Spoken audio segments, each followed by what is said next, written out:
Hello दोस्तों, मैं वैभव Vivekananda study centre के online platform success with VSC में आप सभी का तहे दिल से स्वागत करता हूं। आज है 30 मार्च 2023। आज की क्या है इम्पोर्टेंट करंट अफेयर विस्तार से पढ़ेंगे। इससे पहले ही मैं आपको सारी जानकारी दे दूं जिससे वीडियो के बीच में आपको डिस्टर्ब ना करूं। वीडियो के डिस्क्रिप्शन में कुछ लिंक दिए गए हैं, जैसे सक्सेस सीरीज़ की प्लेलिस्ट दी गई है, जहां पर जाकर के आप एक एक वीडियो देख लें। 2023 में होने वाली एसएससी की सारी परीक्षाओं के लिए ये वीडियोस आपके लिए बहुत ही ज़्यादा इम्पॉर्टेंट है। इसके अलावा जो डेली करंट अफेयर मैं आपको कराता हूँ, ये करंट अफेयर वो करंट अफेयर हैं जो बहुत ही ज़्यादा सेलेक्टेड और इम्पॉर्टेंट हैं, जो एग्ज़ाम के पॉइंट ऑफ व्यू से बहुत ही ज़्यादा ज़रूरी है। एक एक न्यूज़ को आप अपनी नोटबुक में नोट करा करें, और उसमें जो स्टैटिक जी के पॉइंट को बताता हूँ वो भी आप नोटबुक में नोट किया करें। एक एक बार जितने भी लोग लाइव जुड़े हुए हैं, वीडियो के लाइक बटन पर प्रेस करते हैं और अपने प्यारे प्यारे हाथ देकर अपनी प्रेजेंटी दे दें। शुरू करेंगे आज की इम्पोर्टेंट करंट अफेयर के साथ और देखेंगे आज की पहली और इम्पोर्टेंट न्यूज़ में क्या है खास। चलिए बढ़ते हैं पहली न्यूज़ की तरफ। पहली न्यूज़ है रिपोर्ट एंड इंडाइसेस से। आपको पता होना चाहिए किसी भी एग्ज़ाम के लिए इस प्रकार की न्यूज़ बहुत ही ज़्यादा इंपॉर्टेंट होती है। तो पढ़ेंगे आज की पहली न्यूज़ को।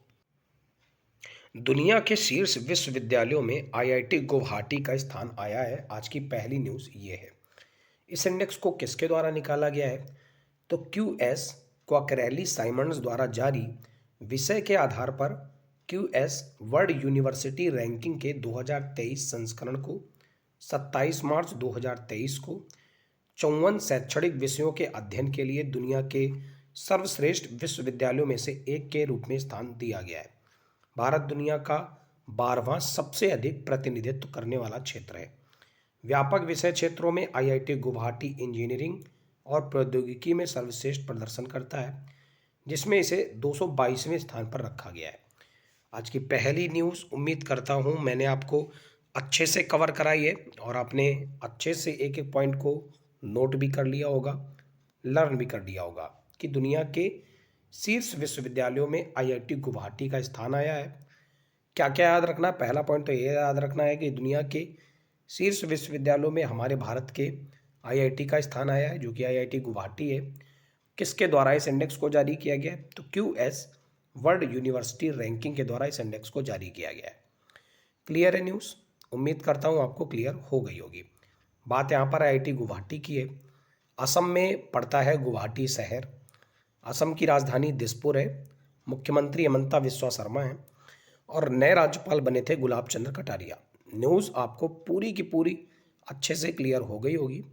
अगर आपको ये जानना है कि कौन सी रैंकिंग को किस एक संगठन द्वारा जारी किया जाता है, तो जाइए सक्सेस सीरीज़ की प्लेलिस्ट में और एक एक वीडियो को देख कर जाइए। उसमें एक वीडियो आपको ऐसा भी मिलेगा जहाँ पर मैंने इंडेक्स और उसके जारीकर्ता को डिस्कस किया है। तो जाइए वीडियो को देखिए। बढ़ेंगे आज की दूसरी इंपॉर्टेंट न्यूज़ की तरफ और देखेंगे क्या है खास। आज की दूसरी न्यूज़ है एनडीटीवी ने सेबी के पूर्व प्रमुख यूके सिन्हा को गैर कार्यकारी अध्यक्ष नियुक्त किया है। तो एनडीटीवी ने भारतीय प्रतिभूति विनिमय बोर्ड यानी security exchange board of India के पूर्व अध्यक्ष उपेंद्र कुमार सिन्हा को एनडीटीवी के निदेशक मंडल का एक स्वतंत्र निदेशक और गैर कार्यकारी अध्यक्ष नियुक्त किया है। बात करें अगर उपेंद्र सिन्हा की, तो इन्होंने 2011 और 2017 के बीच 6 साल से अधिक समय तक सेबी के अध्यक्ष के रूप में कार्य किया हुआ है। एनडीटीवी ने वेलस्पन इंडिया की मुख्य कार्यकारी अधिकारी दीपाली गोयनका को बोर्ड में एक स्वतंत्र निदेशक के रूप में नियुक्त किया है। तो पॉइंट क्लियर हो गया होगा कि सेबी ने उपेंद्र कुमार सिन्हा को गैर कार्यकारी अध्यक्ष नियुक्त किया है। इंपॉर्टेंट न्यूज़ रहेगी आपके एग्जाम के लिए। तो एनडीटीवी ने सेबी के पूर्व प्रमुख यूके सिन्हा को गैर कार्यकारी प्रमुख नियुक्त किया है।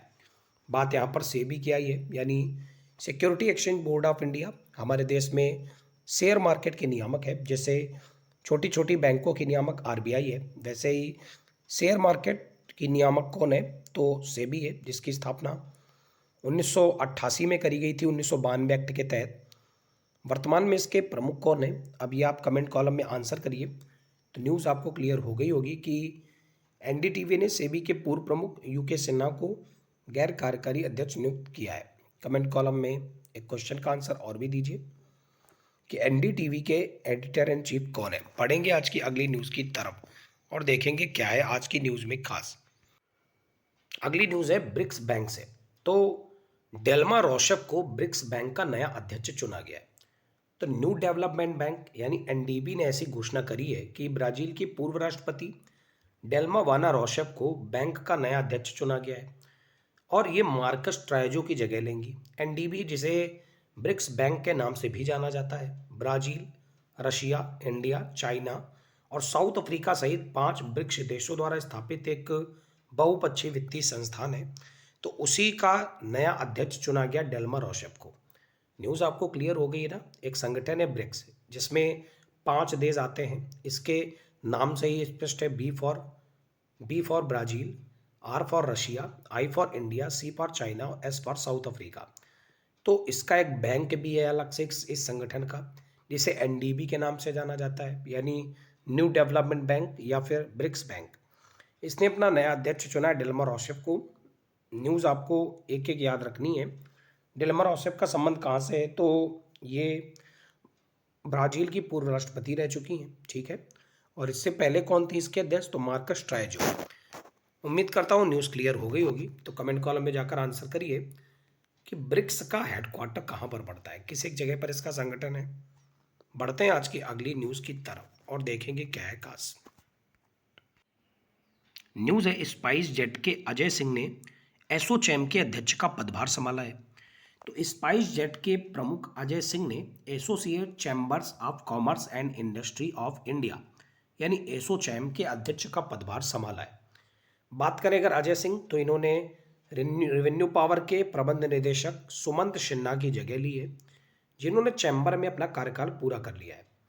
शोरिन इन्वेस्टमेंट फंड के संस्थापक और अध्यक्ष संजय नायर एसोचैम के नए वरिष्ठ उपाध्यक्ष बनाए गए हैं। तो एक एक न्यूज़ यहाँ पर आपको अच्छे से लर्न करनी है। इस न्यूज़ में कौन कौन से पॉइंट को आपको लर्न रखना है, तो एक बार फिर से देख लीजिए कौन कौन पॉइंट आपके लिए ज़्यादा ज़रूरी है। सबसे पहले तो याद रखना है कि अजय सिंह जो एसोचैम के अध्यक्ष बनाए गए हैं, ये इससे पहले किसी कंपनी के साथ जुड़े थे? स्पाइस जेट के साथ जुड़े थे। अगर बात करें एसोचैम की, एसोचैम का हेडक्वार्टर किस जगह पड़ता है, अभी मैं आपको बताऊंगा। एसोचैम का फुल फॉर्म आपको याद रखना है, associated chambers of commerce and industry of India, इसका फुल फॉर्म है। और आपको याद रखना है कि अजय सिंह को इसका अध्यक्ष बनाया गया है। किसकी जगह ली है? तो सुमंत सिन्हा की इन्होंने जगह ली है। इसके अलावा सोरिन इन्वेस्टमेंट फंड के संस्थापक और अध्यक्ष संजय नायर को एसोचैम के वरिष्ठ उपाध्यक्ष के रूप में चुना गया है। न्यूज़ क्लियर हो गई होगी। एसोचैम के बारे में एक और इम्पॉर्टेंट न्यूज़ है, उसको भी डन कर लेते हैं। आइए।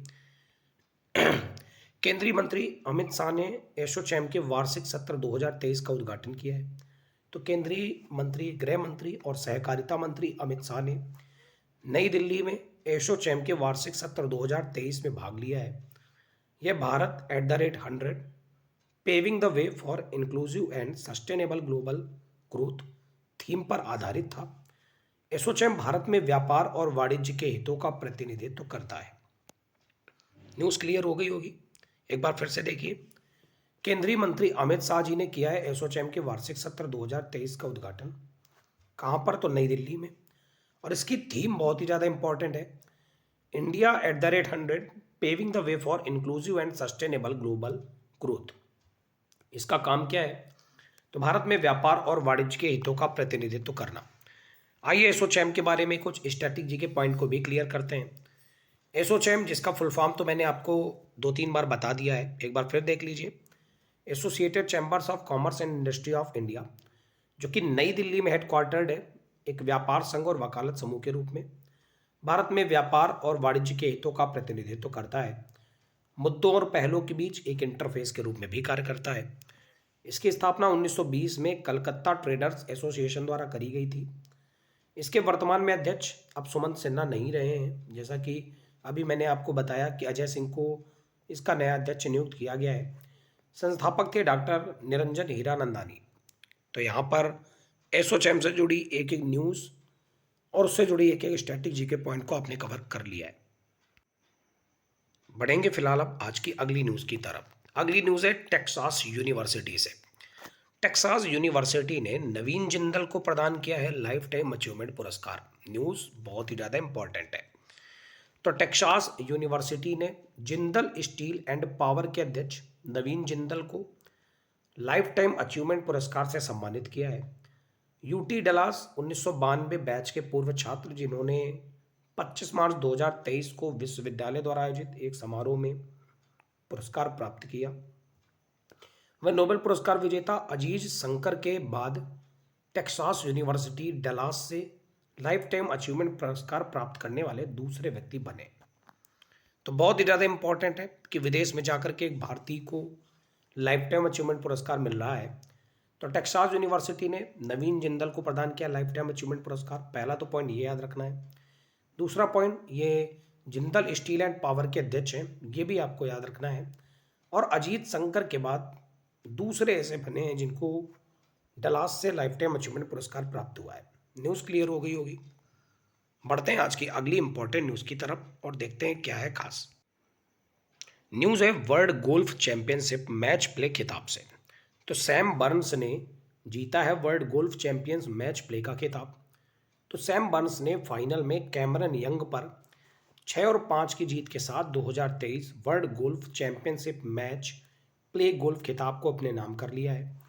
रोरी मैक्लोरी सांत्वना मैच में वर्ल्ड नंबर 1 स्कॉटी सेफलर के साथ अपने हैवीवेट संघर्ष में भी शीर्ष पर रहे। इससे पहले उन्होंने बैक एंड फोर्थ के सेमीफाइनल मुकाबले में स्कॉटी सेफलर को हराया था, जिसका फैसला तीसरे प्लेऑफ होल में किया गया था। न्यूज़ ये भी क्लियर हो गई होगी कि world golf championship match play खिताब को सैम बर्न्स ने जीता है। कुछ और मैं आपके बीच बात करूं अगर गोल्फ के कुछ खिलाड़ियों की, तो आपको याद होगा इस बार जो टोक्यो ओलंपिक हुआ था 2021 के अंदर, उसमें भारत का एक नाम था जो बहुत ही ज़्यादा चर्चा में रहा था। हालांकि मेडल तो नहीं मिला था, लेकिन बहुत ही ज़्यादा चर्चा में रहा था अदिति अशोक का नाम। ठीक है, ये भी गोल्फ से जुड़ी हुई है। इसके अलावा एक नाम और है जो गोल्फ का बड़ा ही प्रसिद्ध नाम है, टाइगर वुड्स। किस एक देश से आते हैं टाइगर वुड्स? कमेंट कॉलम में जाकर आंसर करिए। बढ़ेंगे आज की अगली इंपॉर्टेंट न्यूज़ की तरफ और देखेंगे क्या है खास। अगली न्यूज़ है स्टार स्पोर्ट्स से। स्टार स्पोर्ट्स ने अभिनेता रणवीर सिंह को ब्रांड एम्बेसडर बनाया है। वाल्ट डिज्नी कंपनी के भारत के स्वामित्व वाले चैनल स्टार स्पोर्ट्स ने रणवीर सिंह को अपना ब्रांड एम्बेसडर बनाया है। कंपनी के अनुसार वह इस प्रकार स्टार स्पोर्ट्स से जुड़ने वाले पहले अभिनेता बन गए हैं। पार्टनर के तौर पर स्टार स्पोर्ट्स और रणवीर सिंह का सफर आईपीएल के ओपनिंग वीकेंड से शुरू होगा। इसमें विश्व टेस्ट चैंपियनशिप फाइनल सहित आने वाली अन्य खेल प्रतियोगिताएं भी शामिल हैं। तो न्यूज़ क्लियर रखिए, स्टार स्पोर्ट्स ने अभिनेता रणवीर सिंह को अपना नया ब्रांड एम्बेसडर बनाया है। ब्रांड एम्बेसडर का मतलब होता है कि जिस भी चीज़ का ब्रांड एम्बेसडर बनाया जाता है वो इस चीज़ का पूरी तरीके से प्रचार करता है। ठीक है, तो ब्रांड एम्बेसडर बनाया गया स्टार स्पोर्ट्स ने अभिनेता रणवीर सिंह को।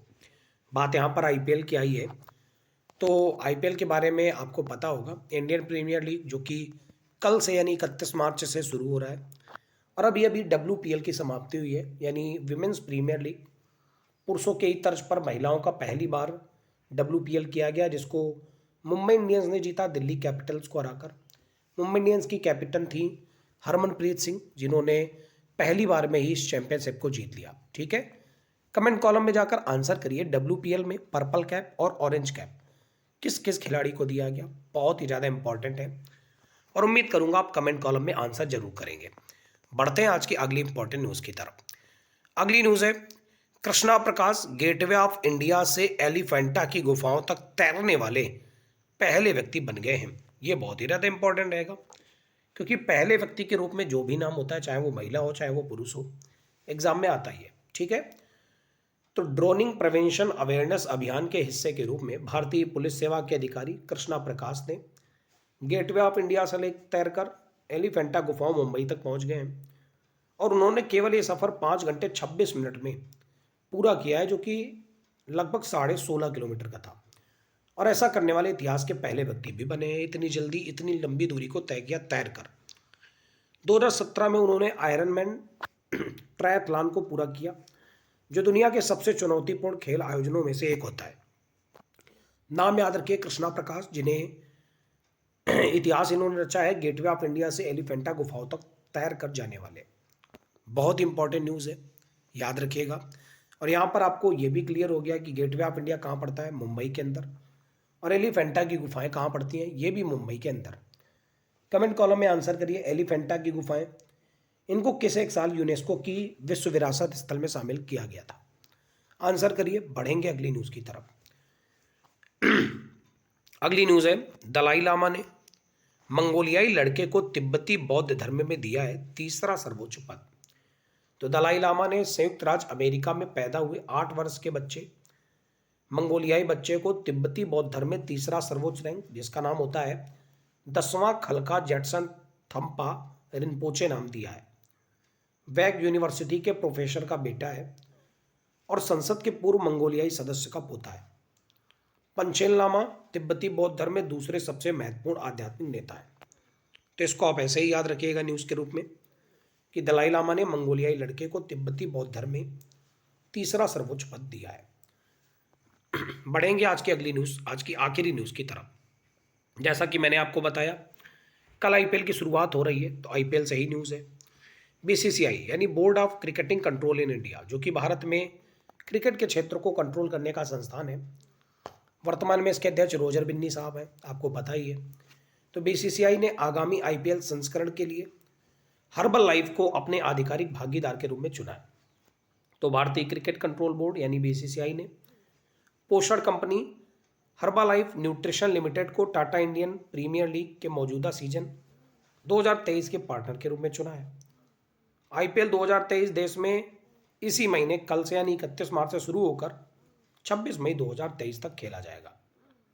हर्बल लाइफ 150 से अधिक विश्व स्तरीय एथलीटों को प्रायोजित करता है, जिनमें विराट कोहली, मैरी कॉम आदि शामिल है। तो न्यूज़ आपको क्लियर हो गई होगी कि आईपीएल संस्करण के लिए हर्बल लाइफ को अपना आधिकारिक भागीदार चुना है आईपीएल ने। बहुत इंपॉर्टेंट न्यूज़ थी। इसका प्रायोजक क्या है यानी स्पॉन्सर क्या है आईपीएल का, तो टाटा है, और कल से आईपीएल की शुरुआत हो रही है। कोलकाता नाइट राइडर्स ने अपना नया कप्तान भी बनाया है। किसे? कमेंट कॉलम में आंसर करिए। तो ये थी ओवरऑल आज की क्लास। हालांकि मेरी हेल्थ थोड़ी सी ख़राब हो रखी है, इसलिए आवाज़ में थोड़ी सी रुकावट है, लेकिन मैं फिर भी क्लास को एक एक पॉइंट को बहुत ही अच्छे से कवर कराता हूँ। अगर आपको क्लास अच्छी लगी है तो ज़्यादा से ज़्यादा दोस्तों के साथ शेयर करें, कमेंट कॉलम में अपने प्यारे प्यारे हर्ट्स दें और लाइक बटन पर प्रेस करना ना भूलें। आपका दिन मंगलमय हो। Thank you everyone. God bless you all.